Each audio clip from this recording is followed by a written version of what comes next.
Eu sou Adriana Curum, eu tenho um laboratório de conhecimento, eu faço curadoria de conteúdos corporativos e faço conteúdos para cá, esses conteúdos de troca de saberes e de gente. E a gente começou a desenvolver um projeto que chama Vozes da Amazônia. E o Vozes da Amazônia começou a deslanchar agora, buscando parcerias. E diante dessas parcerias, as pessoas falaram, mas por que vocês já não começam agora? E de fato, né, vamos aproveitar que Isabela está aqui, vamos ouvir um pouquinho, a gente botou um pé para trás e criou, bora falar. Então hoje a gente começa, bora falar com a Amazônia aqui. E como as parcerias encantam a gente já logo falou com a Leila Sternberg, que também já brilhou os olhos, já ficou encantada e entrou com a gente nesse projeto. Então, a jornalista Leila Sternberg, a antropóloga Isabela Japim vão hoje conversar, falar um pouquinho da Amazônia pra gente. E ela era tímida, viu? Mas agora ela tá fazendo mais. Mas ela já tá ali naquele cantinho. A Adriana, no seu evento ao qual eu fui com ela, tinha um papel, ficou lendo, toda nervosa. Olha só, comecei pra lá, mexer com música com ela. Bom, eu sou a Leila, essa é a Isabela. Você já sabe, a Isabela já tem uma mulher linda, maravilhosa. Boa noite, gente. É muito bom esse encontro, porque tem pessoas que já têm um afeto, um amor enorme de muitos anos, né? E ver novas pessoas que também querem falar de Amazônia. Eu sou Isabela Jardine, né? Sou uma mulher professora da Universidade Federal do Paraná desde 23 anos, mas a minha formação de base, eu sou cientista social, eu fiz mestrado em antropologia. 20 anos depois resolvi fazer um doutorado numa instituição que eu já tive a felicidade, né, Gisele, de voltar, que é a PUC. Fiz doutorado em Ciências Sociais novamente. Então, eu costumo dizer que eu fui criada nesse lugar, onde livro fazia parte do nosso dia a dia, a música fazia parte do nosso dia a dia, mas eu dizia assim, pai, eu queria aquela calça, minha filha, vamos pensar nessa calça, né? Convertendo permanentemente os meus desejos, né, em fazer com que os meus desejos pessoais se tornassem, além do que é meu, algo que fosse coletivo. Então, eu acho que é difícil a gente dizer quem a gente é, né? Eu comecei, não é difícil, porque agora fica tudo fácil. Boa, né? E essa mulher que está apaixonada, inclusive, virou uma paixão. A gente hoje disse isso de manhã, não foi? Eu falei, Adriana, a gente diz assim, gente, que é isso? A gente tá ficando todo mundo apaixonado pelo outro, porque tá brilhando o olho de todo mundo, né? Olha, o que vem à tua cabeça? Nossa, hoje me vem a prioridade número 1 do planeta. Gisele. Um lugar desconhecido. Eu acho que o mundo precisa conhecer a Amazônia com toda a sua potencialidade para que ele realmente ganhe uma concretude. O que é a Amazônia? Do que a gente está falando? O que significa a água que eu bebo? O que significa o pulmão do mundo? Então eu acho que a gente tem que explicitar, a gente tem que falar, porque ainda é um lugar desconhecido, é um lugar mítico, né? E ele tem que ter concretude, ele tem que, de verdade, assim, o que significa para mim a Amazônia? O que é aquele lugar?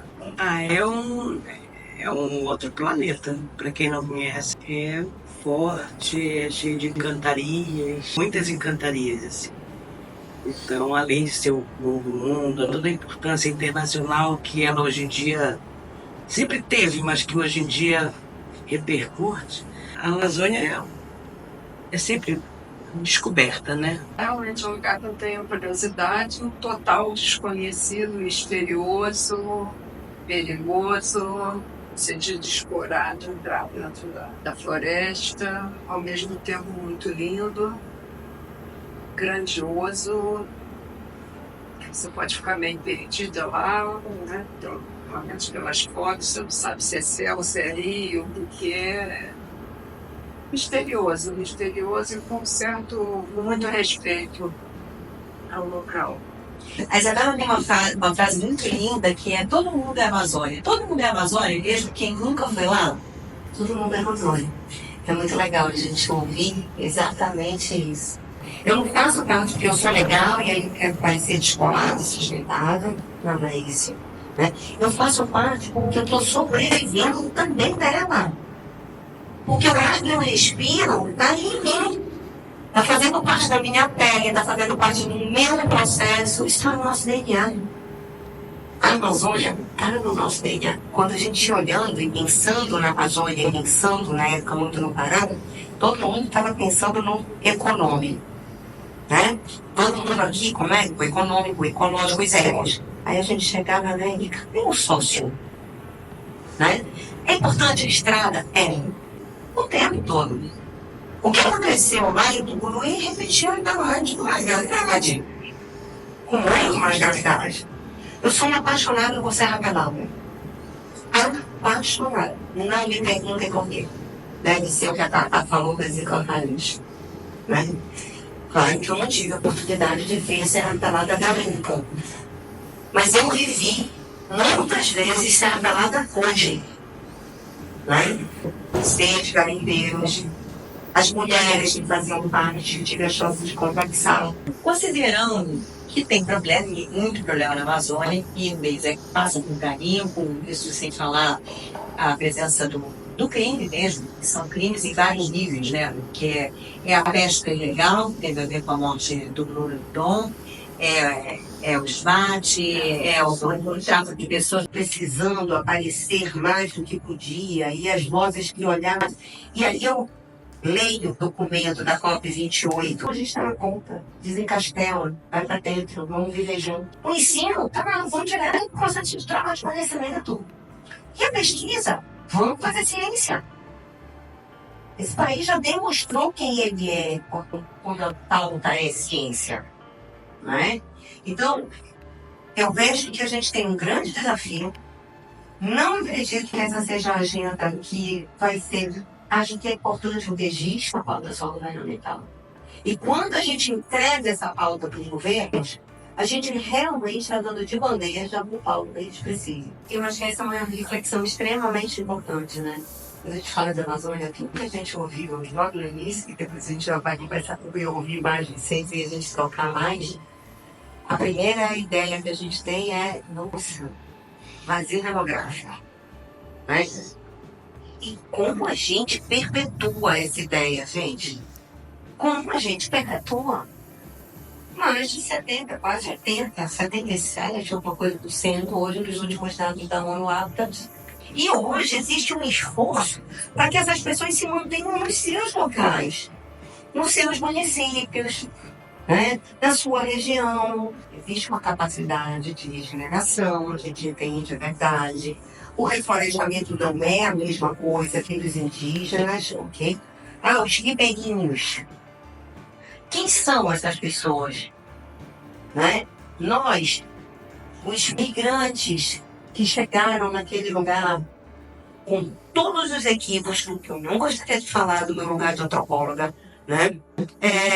Realmente existem, mas a gente está conseguindo redimensionar sim, está conseguindo dar fôlego à população indígena de novo. Né? Eu preciso fazer um parêntese com 4, 5 anos atrás. Por favor, me permitam, porque quem viu, fica agora. Está um ano, está denunciando há um ano e está continuando. Então, você vai ter uma colônia judaica, você vai ter uma portuguesista, a gente não pode. Gente, existem mais de 30 cidades homônimas. Pará e Portugal. Então, aí tu vai ter os portugueses, né? Tu vai ter. Então, esses amazônidas nasci lá, sim, nasci lá. Mas eu acho que ele é muito, quando a gente fala nós, amazônidas, a gente está falando muito mais para um convite. Fiquei pensando um pouco, porque eu realmente tenho um contato com as etnias do Xingu, que é o lugar para onde eu costumava, desde jovem, comprometer. Eu digo, não sou antropóloga, não tenho esse conhecimento nenhum, mas eu tenho uma família. E eu vejo essas lideranças, né? Eu senti um pouco de falta. Quando você fala que chega na prefeitura, para além da prefeitura, aonde que fica nesse teu conceito a organização dos ribeirinhos e das lideranças? Porque eles têm uma organização, né? Por conta hoje depois dos 4 anos, o dinheiro voltando internacional para a Amazônia, eu vejo os povos, as etnias todas abrindo empresas, né? Eles estão abrindo institutos para receberem um dinheiro particularmente direcionado a eles. Como é que você entende isso dentro desse conceito da Leila que ela falou das prefeituras? Eles não conseguem ver isso. Então, aquela coisa, os indígenas são os primeiros que derrubam a floresta. Não é verdade. Isso não é verdade. Eles também se associam com madeireiros. Pode ser. Pode ser. Eu vou voltar para a história. Eu acredito numa sociedade maniqueísta. Mas, então, veja que a gente tem que olhar para esse todo, sim. Sem ser maniqueísta, já volto para a plateia, mas a questão de exploração de petróleo naquela região. Só que é uma região muito rica também, possivelmente. Então, o que se faz, na tua opinião? Bem, eu vejo muito o seguinte. Primeiro, eu acho que a gente tem que ouvir cada vez mais, e eu reforço a ciência. Né? Então, essa questão do petróleo, a própria Universidade Federal do Pará tem grupos que estão ligados. Meu nome é Wanda Engel, e eu me sei de paraense, minha mãe era paraense. E eu acho que eu tenho alguma coisa meio atávica mesmo com a Amazônia, com o Pará. E vivi uma experiência que na verdade se desdobrou, que foi o Pacto pela Educação do Pará. Na verdade, a ideia básica é o seguinte: esses problemas, eles são tão complexos, e a complexidade envolve tantos setores e tantos atores, que você não chega perto de arranhar o problema se você não tiver uma grande parceria multissetorial. Mas uma parceria multissetorial que tenha foco, que tenha meta, que tenha estratégias definidas, etc. E aí a gente tentou isso com o Pacto pela Educação do Pará. Foi uma coisa que realmente envolveu, aí você está falando da sociedade, do grupo de mineração, envolveu todo mundo, envolveu desde Vale até as ONGs, envolveu todo mundo. Envolveu todo mundo com uma definição de o que queremos com isso. O pacto, ele avançou bastante. Ele tinha a ideia de que, na verdade, é no município que as coisas acontecem, né? Eu até dizia, é no município que você nasce, cresce, morre, ama e faz amor. Então é ali que as coisas realmente, as ideias vão se transformar em realidades, em transformação, etc. O pacto foi muito bem nos 2 primeiros anos. O Pará, que estava em penúltimo lugar, subiu 4 posições em termos de IDEB. E aí a coisa, quer dizer, o governo achou que dava conta daquilo. A gente era o que a gente chama de organização estruturante do pacto. E passou para o governo e 2 anos depois a coisa tinha diminuído de impacto mesmo, de importância. E aí você vem com uma segunda questão super importante. Como é que as ideias ou as propostas têm o mínimo de resiliência, de continuidade. Depois nós tivemos, o pacto gerou, o pacto e o próprio governo do Pará, uma experiência super interessante, que foi a Agenda 2030, com base nos Objetivos de Desenvolvimento Sustentável. A gente fez uma grande pesquisa em todo o plano o PPA do Pará, identificando em cada setor o que já havia de proposta, mas que era tudo carreira solo, né? Impressionante como que os governos são, por melhores que sejam, eles são grandes arquipélagos, são ilhas que não se comunicam. E aí você perde totalmente o impacto, né? E principalmente por essas questões mais multissetoriais. E aí a gente fez uma agenda que pegava a parte econômica, pegava a parte social e pegava a parte ambiental. Por um processo de planejamento muito legal. E aí muda o governo, aquilo vai tudo. Então, você tem este problema também. Quer dizer, eu acho que a grande consequência da pobreza é que você perde a capacidade de projetar o futuro, né? É a vida severina, né? E isso acontece com as pessoas, com as famílias e com as nações. Quer dizer, o Brasil perdeu a capacidade de planejamento, né? Você falou das emendas parlamentares, né? Eu fico imaginando se as emendas parlamentares, bom, é assim, o legislativo desse poder todo, mas as emendas não podiam ser descoladas dos planos dos municípios, né? Quer dizer, se cada município tem o seu plano, o seu PPA, e se as emendas vão irrigar esse planejamento, você tem impacto. Agora, você tem até a emenda PIX, que vai lá e vai direto, sem nenhuma destinação do porquê. Bom, enfim, é tudo muito desestruturado. Então, eu acho que esse é um grande mal. Então, Pará, por exemplo, né? Você tem aí uma potencialidade de mineração que você não pode dizer, esse bandido não quer. Não pode, gente. É ali que está e vai ser cada vez mais com os minerais, como é que chama? Minerais raros, né? Minerais Terras raras. Condição básica, né, para todo o desenvolvimento tecnológico. E lá tem grande quantidade. Quer dizer, qual é o problema? O problema é que a estrada acorda as pessoas, mas acorda também os vilões, né? Os vilões, acorda os vilões. E você tem hoje uma Amazônia em que os vilões estão lá. Né? Os vilões, os grandes, e virou caminho de fluxo de tudo, né? E uma total, você falou das institucionalidades, uma total ausência de legalidade para tudo, né? E onde não tem um aparato legal, as coisas são resolvidas na base da violência, né? Então, hoje, para mim, eu penso na Amazônia com temor. Aonde vamos parar? Porque nós temos ali todas as organizações internacionais ligadas ao Estado de não direito, né?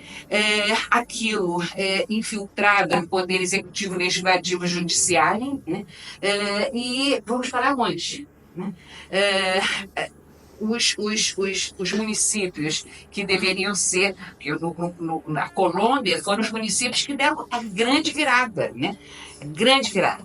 A gente tem o poder municipal super fragilizado, a gente não tem nenhum esquema de capacitação. Gente, é uma coisa assim, se você vê a equipe dos municípios, é uma coisa de chorar, né? A secretária de Desenvolvimento Social é sempre a mulher ou a amante do prefeito para resolver o problema da pobreza, né? Vamos combinar. Enfim, hoje eu tenho realmente, quer dizer, não perco sono, mas quase faço isso, porque a gente está caminhando para uma ilegalidade tomando conta do que é um grande potencial nesse país, em todos os sentidos, né? E eu não vejo nenhuma continuidade de governo que dê conta de termos um planejamento que desemboque em desenvolvimento econômico, social e ambiental para a região. Alguma maneira da gente falar de extrativismo sem a gente falar em destruição? Existe uma medida de extrair sem destruir? Desde que a gente também verticalize, né? E a gente tenha a capacidade de repor. Porque o que acontece? O grande problema do extrativismo... A rapelada virou um grande buraco. Pronto, tu tá entendendo? E a gente, a mesma história, quando a gente fala dos minerais. Legal, sem tecnologia. Exato. A tecnologia pode dar conta disso. Não tem, a gente consegue se imaginar esse alumínio. Uma Embrapa deu conta da monocultura. A Embrapa foi mais importante para esse país do que a própria Petrobras. Verdade. E a geração de energia também. Quando a gente fala em Belo Monte, quando a gente está falando também da extração do petróleo, quer dizer, é preciso ter energia, né? Claro. O petróleo é uma outra coisa que você vai extrair o petróleo e vai fazer coisas com ele, inclusive vender para lá, para fora. Mas a questão de como é que você tem um problema de abastecimento energético na região, em várias áreas, porque é super difícil a linha de transição. Agora a gente tem tecnologia hoje em dia para isso, é solar, enfim. Você tem caminho, né? É isso que você está falando. Gente, a fibra ótica chegou na Ilha do Marajó, que é a maior ilha fluvial do planeta, tem 10 anos, no máximo. Tem uma questão da exploração, né? Do tipo assim, eu estava associando um tempo quando você comparou Pará com Portugal, que era a história da colônia, né? Do tipo, da gente, o quanto a gente vem com 500 anos sendo colonizado e fazendo à mercê de outros, né? E aí, depois vem essa questão da energia, aí de novo a gente fala, a Amazônia é fonte de energia. Tá? Então, assim, de novo, os grandes centros usando a Amazônia como fonte de energia, não se preocupando com a Amazônia em si. Tem uma dicotomia dessa história, né? Tipo, como lidar com isso, né? Porque, e aí você acaba, as pessoas também pela distância, a gente não se preocupa com a distância. Com quem está, né? Se em Altamira tem 2.000 quilômetros, imagina os centros urbanos a milhares e milhares de quilômetros de distância. Então, é o fato do centro do governo estar em Brasília, o quanto que você consegue fazer pressão e o quanto não vai. Então, como diminuir esse gap dessa distância? E para falar de um lugar, né, eu também sou muito institucionalista e também gosto muito das soluções. E me pergunto, a formação desses amazônidas. Então, você tem um papel fundamental porque você está dentro da universidade. A gente está formando professores, esses que vão dar aulas de uma forma diferente, né, para aqueles minis amazônicas que a gente está formando. Eu queria que você falasse desse lugar tão especial que é essa academia dentro desse ecossistema, né? Eu acho que a gente tem que valorizar muito esse lugar, que é um lugar de formação, é um lugar, sair desse encastelamento, né? Eu acho que a universidade tem quase que uma obrigatoriedade, né, pelo seu lugar institucional mesmo, como formador, não só de novos profissionais em diferentes áreas, mas também como um lugar onde a gente está trabalhando a regionalização, né, o saber local. A gente está formando para dentro da Amazônia, mas também vai ser a expressão para o mundo todo. Então, eu queria que você qualificasse a universidade, as ações afirmativas, o que vocês têm feito, porque isso também faz a gente brilhar os olhos, no sentido assim, tem solução, né? Quais são os caminhos? A gente está falando muito das coisas ruins, vamos falar desse lugar bacana. Eu adoraria sair daqui com uma esperança um pouco maior da que eu entrei. Se você conhecer um exemplo assim, bastante bem sucedido de não repetição, você falou de vilas operárias para barragens. Até você não mencionou, certamente, porque eu não podia mencionar, não mencionou Balbina. Quantas vezes nós vimos as vilas operárias imensas trabalhando lá, acabou a construção, aquilo virou um deserto. E eu digo, pelo menos o que eu sei hoje, já estou aposentada há muito tempo, mas do que eu sei hoje, esse fato se repete. Então, eu fico me perguntando a gestão, né? Ensino básico, fator econômico, acho que não pode nunca estar dissociado do social, do político, porque uma variável importante no mundo todo e move mesmo. Quando você defende o meio ambiente, você diz, olha, isso não é só uma questão ideológica, não é uma questão de princípio, isso é uma questão econômica, isso é retorno econômico. Até para essas populações e para nós, você vê esses exemplos repetirem na região sudeste, você vê, sei lá, Porto Primavera, você vai vendo isso acontecer tudo igual. Você vai ver enchente, tudo igual. Então, adoraria sair daqui. Um dia eu disse para a Wanda, ela não sei se lembra disso, você acredita que tudo isso que você faz é possível de acontecer? Aí ela me disse, sim, assim. Eu adoraria sair daqui com você me dizendo, olha, este fato foi positivo, aconteceu, se integrou. Eu conheço a Amazônia, estive lá mais de uma vez, mas não conheço profundamente como vocês e não sei que exemplo muito. A gente vê aqui a vibe do Rio Doce, também vindo a palavra Sobradinho, como é que é o nome do estado? Exatamente. Você vê até hoje, vai para Petrópolis, desabou tudo, até hoje, o município. Então, sempre dá uma esperança. Causando dano absurdo, pegando todo o Espírito Santo, tudo aquilo, e as práticas continuam rigorosamente iguais. A gente está vivendo um colapso climático, as pessoas estão percebendo isso, e a palavra continua sendo exploração. Vamos explorar na Amazônia, vamos explorar os minérios, vamos explorar, e daqui a pouco é que nem aquele filme, não olhe para cima, né? O troço está ali, caindo na nossa cabeça e ninguém está fazendo nada. Acabar chegando à conclusão de que não tem solução. Essa é a pior coisa que pode acontecer. Porque isso gera niilismo, isso gera, já que não tem jeito, vamos aproveitar o que é possível. Alienação. Então, eu acho que é essencial que a gente tenha certeza de que sim, que ninguém investe em alguma coisa que não tem condição de dar certo. Né? Ninguém investe. Então, acreditar que é possível, eu acho que é o primeiro passo. O segundo passo é ter clareza do problema. Quer dizer, você levantou mesmo que a Transamazônica era vista como a coisa mais legal do mundo.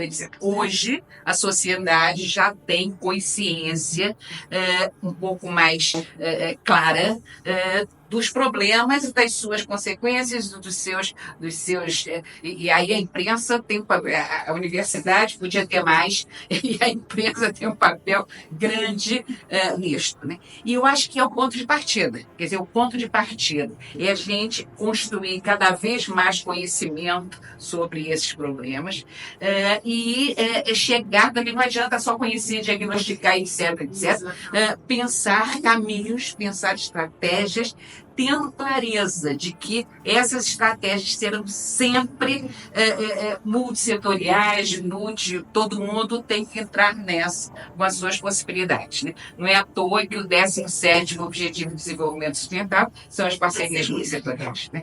Então, eu acho que o caminho seria mais ou menos por aí. Eu lembro muito, há 20 anos atrás, quando eu fiz a pós em São Paulo, no Mackenzie, um colega da minha sala, eu falei, você é de onde? Eu falei, sou de Belém. Ele é do bairro Belém? E tem um bairro lá, né? Aí eu falei, calma, que hora? Aí eu falei, não, de Belém. Aí, Belém é a cidade de Jesus? Eu falei, não, do Pará. Aí, Nordeste. Era muito legal estar aqui, né? Ver que as pessoas estão, isso, nós somos amazônicos, às vezes a gente sofre esse espaço assim, graus, a sensação térmica. Eu fico muito feliz, quero agradecer essa oportunidade de vocês estarem aqui acho que pensando essa Amazônia, que nós somos, intersomos, né? Então, na verdade, eu quero já agradecer muito essa oportunidade de ouvir falar da minha terra com tanta curiosidade, interesse, conhecimento. Isso é um alívio, realmente, para a gente, nós que somos amazônicas também. A gente tem que falar da Amazônia muito, muito, muito. Acho que nós todos aqui agora temos com essa responsabilidade. E eu não sei, assim, você vê certos movimentos, né? O movimento gay, o movimento de mulheres, o movimento negro, eles têm ações afirmativas que fazem com que eles estejam sempre na pauta, com que haja mudanças no governo em prol de políticas públicas e coisas assim. Eu não sei se por Amazônia, se ser muitas Amazônias, a gente fica com uma falta do cerne da questão, de qual é a pauta que a gente vai trabalhar inicialmente, né? Depois ir avançando em outra. Eu não sei, eu acho que é uma coisa de se pensar em ações afirmativas que possam ser feitas pelas amazônicas e por todas nós, né? Aqui somos do setor público, temos algumas limitações, mas de tudo aqui que eu vi é uma vontade. A gente não pode sair daqui e dizer, não tem solução. Temos que ter uma posição realmente otimista, né? Hoje vi uma frase muito, muito interessante, até onde alcança a sua caneta, né? Nós não temos a força da nossa caneta, mas aonde até alcança, né? O seu dedinho, então, todos aqui tinham que realmente se reunir, porque você tem a questão da academia, que é muito importante, porque o saber, o conhecimento é muito importante, mas também mobilizar, né, criar essa mobilização, mas não para um contato apenas com o MEC, contato com o Ministério do Meio Ambiente, algo assim, e se fazer ouvir, isso que ela acabou de falar, esse movimento amazônico, fazer crescer, né, dar publicidade, propagar isso para não ficar só aqui.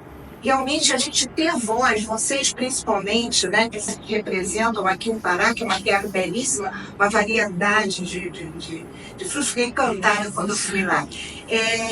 Porque tem que fazer acontecer. Uma vez eu ouvi falar de um jornalista, o fato tem que acontecer. Para ser notícia.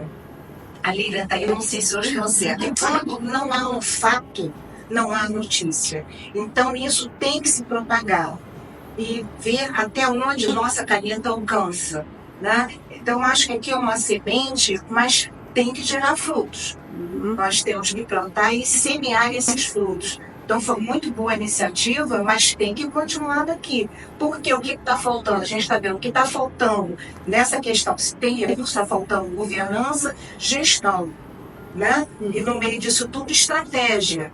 Para ver para onde vão os recursos, você avaliar, você controlar os recursos e tudo mais. E solução, eu acredito, viu? Conforme ela falou lá, a gente tem que acreditar, não pode sair daqui, não há solução. Tem que haver uma solução, né? Ou pelo menos a gente buscar a solução, porque tem muitas pessoas que podem dar solução para isso, pelo menos amenizar o problema. Então é só isso, que às vezes no setor público a gente não pode se envolver muito, tem algumas limitações.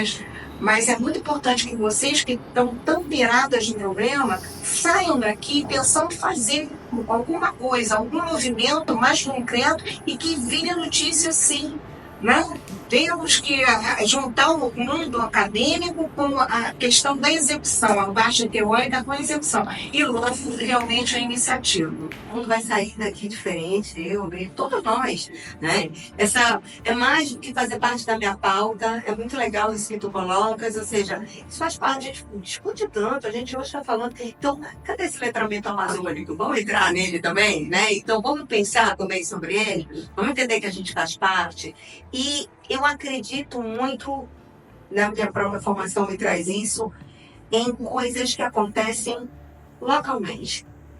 Eu realmente não tenho mais a expectativa de uma grande mudança. Então, quando a gente consegue olhar isso que a gente está fazendo, é revolucionário. Porque a gente, o Vozes, ele nasceu de uma forma tão, assim, dentro de algo que a gente imaginava, e ele se transformou tanto. E ele vem numa constante transformação, ele vem mudando o tempo inteiro. Então, hoje, o que a gente já conversou aqui, vocês estão fazendo parte da gestão de um projeto, de algo que é trabalhão, de algo que ultrapassa o papel, né, Leila? Ultrapassa a caneta de... Não, está além. O movimento, ele está fazendo parte hoje realmente de cada um de nós. E nós não precisamos ser especialistas para falar de Amazônia. Eu posso ter opinião sobre ela, eu posso ter responsabilidade com ela, né? Eu estou nela. Na hora que eu internalize, que eu tenho a certeza que eu também sou, fica tudo mais fácil falar, fica tudo mais fácil viver. Então, se a gente... Isabela, qual era? Não tem que sair, para isso, tem que estudar. Vou falar mesmo, né? Estudar nada, Isabela, vai estudar nada. Hoje foi muito interessante, né? O Gustavo lá na ponta, estudar nada. Vai fazer outra coisa, tem que estudar. Porque a gente é tão adaptado à concretude, né, das falas, do gesso, da gente, não, eu tenho que mostrar que eu sei, eu tenho que mostrar que eu conheço, eu tenho que mostrar que eu sou especialista, eu tenho que mostrar que eu conheço os dados. Não é isso. Hoje, o nosso maior desafio é mexer com corações e mentes. É fazer com que o ser humano entenda e pode dizer assim, lá tem prédio, isso eu ouvi também, sabe, Lê? Eu disse, tem.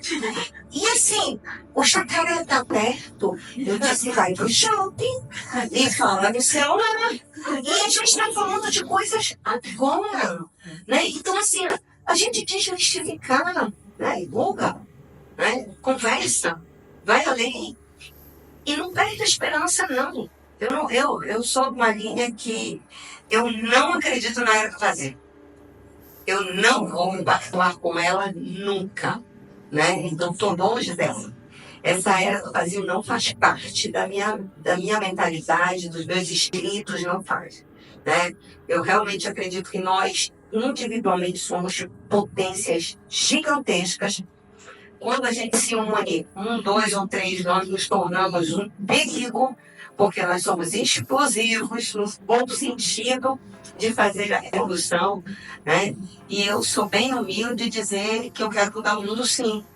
É que eu não estou mais mudinho, né? De todos os dias eu separo meu lixo num prédio que não separa, que não tem a coleta, eu separo. Então eles têm trabalho para quê? Né? Então, é isso. Então, que a gente não realmente, que da mesma forma que o Papa Francisco convidou todo mundo e disse, nós precisamos amazonizar, né? Vamos amazonizar esperançando, né? Vamos amazonizar com força e com esperança. Muito legal, não sei se todo mundo assinou, é importante que todo mundo tenha assinado, colocado lá o e-mail, porque de repente a gente está aqui começando a construção de uma rede, né? Uma rede pró o nosso ar, pró o que somos, né? O que queremos ser, nosso tamanhinho, sem muitas exigências, né? Sem quem somos na nossa essência.